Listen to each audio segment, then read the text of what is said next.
Hello viewers, আমি এই টিউটোরিয়ালে দেখাবো কিভাবে সম্পূর্ণ ফ্রিতে একটি ডোমেইন ও হোস্টিং আপনি পেতে পারেন, তাও আবার সম্পূর্ণ ফ্রিতে। এটি কোনো স্প্যাম সাইট না, আমি নিজে কাজ করেছি, আমার যথেষ্ট ভালো লেগেছে, তাই আপনাদের জন্য এই ভিডিওটি বানাচ্ছি। দেরি না করে চলুন চলে যায় একটি ব্রাউজারে। সার্চ বারে লিখি pro free host, enter press করি।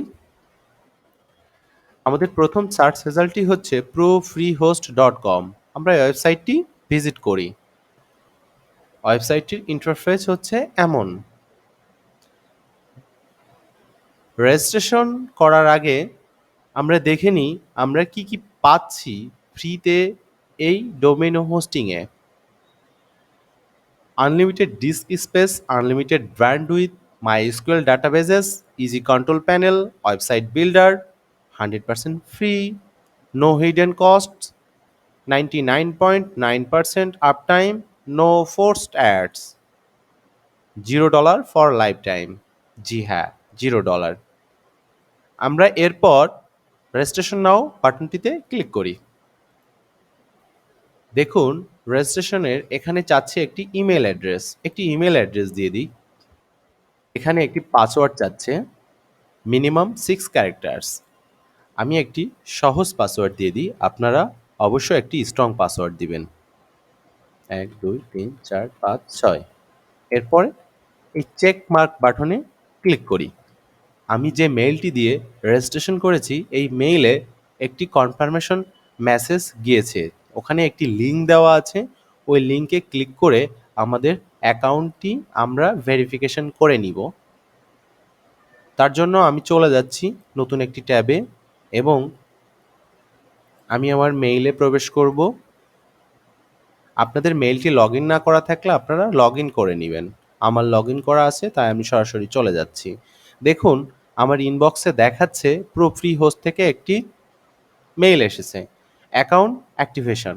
আমরা এটিতে ক্লিক করি এবং নিচে দেখুন একটি লিঙ্ক দেওয়া আছে, এই লিঙ্কটিতে ক্লিক করে আমরা প্রবেশ করি।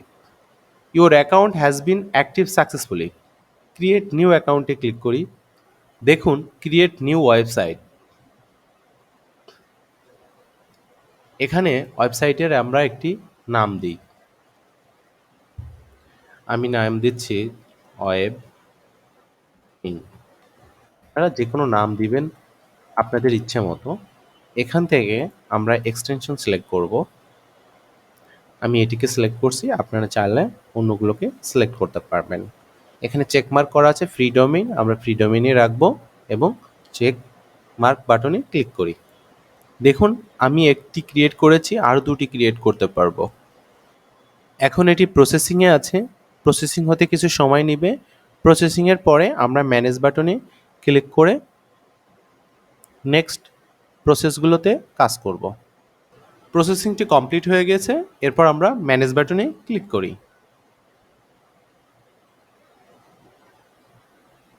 দেখুন আমাদের কন্ট্রোল প্যানেল দেখাচ্ছে। কন্ট্রোল প্যানেলে ক্লিক করলে আমরা কন্ট্রোল প্যানেলে চলে যেতে পারবো। তার আগে আমরা কিছু অপশানগুলোকে দেখে নিই। দেখেন ওভারভিউতে কিছু তথ্য দেওয়া আছে, ইউজার নেম দেওয়া আছে, আপনার মেইন ডোমেইন নেম দেওয়া আছে, এরপরে এফটিপি, এখানে আপনার FTP host name, FTP user name এবং এফটিপি পাসওয়ার্ড দেখাচ্ছে। এরপরে ডিএনএস, এই যে আপনার ডিএনএসে আপনার নেম সার্ভারগুলোকে দেখাচ্ছে। এরপরে পাসওয়ার্ড, এটি আসলে হোস্টিং অ্যাকাউন্টের পাসওয়ার্ড, আপনি চাইলে এটাকে চেঞ্জ করে নিতে পারবেন। কন্ট্রোল প্যানেলে যেতে আমরা এই গিয়ার আইকনটিতে প্রেস করি এবং আমাদের একটি নতুন পেজে নিয়ে যাচ্ছে। রিডাইরেক্ট হওয়ার জন্য 5 সেকেন্ড সময় নিচ্ছে। The information you are about to submit is not secure, আমরা সেন্ড এনিওয়ে। আমরা কন্ট্রোল প্যানেলে প্রবেশ করেছি। এখন আমরা যাব সফটওয়্যার অপশনটিতে, সফটওয়্যার, এরপরে হচ্ছে সফটওয়্যার ক্লাস অ্যাপস ইনস্টলারে যাব। এরপর এখান থেকে ওয়ার্ডপ্রেস ইনস্টল করব এবং দেখব আমাদের ডোমেইন ও হোস্টিং কাজ করছে কিনা। আমি এখানে www দিয়ে দিই। এরপরে এটা থাকবে এখানে অ্যাডমিন ইউজারে আমি দিয়ে দিচ্ছি ওয়েব। আপনারা চাইলে আপনার নাম বা অন্য কিছু দিতে পারেন। অ্যাডমিন পাসওয়ার্ড, এখানে একটি পাসওয়ার্ড দিব। আমি দিয়ে দিচ্ছি 1 2 3 4 5 6। আপনারা চাইলে অনেক স্ট্রং পাসওয়ার্ড এখানে দিতে পারবেন এবং দিবেন। এখানে অ্যাডমিন মেইল, আমি এই মেইলটিকে রেখে দিচ্ছি। আপনারা আপনাদের নিজেদের মেইল এখানে দিবেন।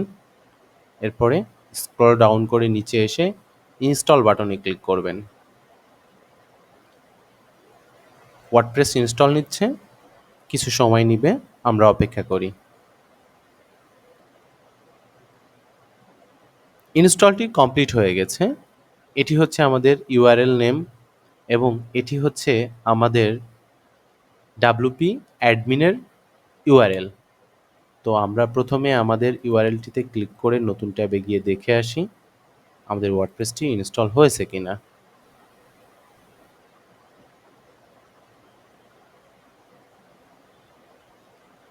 দেখুন আমাদের ওয়েবসাইটটিকে এমন দেখাচ্ছে। এখনও আমরা ডেভেলপমেন্ট করিনি, এজন্য এমন দেখাচ্ছে। আমরা আবার যাই এবং এটি হচ্ছে আমাদের ডাব্লুপি অ্যাডমিনের ইউআরএল। দেখুন আমরা ওয়ার্ডপ্রেসে ড্যাশবোর্ডে প্রবেশ করেছি। আপনি এভাবে এই সাইটটিকে ডেভেলপমেন্ট করতে পারবেন। আপনি ওয়ার্ডপ্রেস ছাড়াও অন্যান্য সাইটগুলোকেও এই ডোমেইন হোস্টিংয়ের মাধ্যমে বিল্ড করতে পারবেন। তো কেমন লাগলো ভিডিওটি নিশ্চয়ই কমেন্ট করে জানাবেন। আপনাদের কমেন্টের অপেক্ষায় আছি।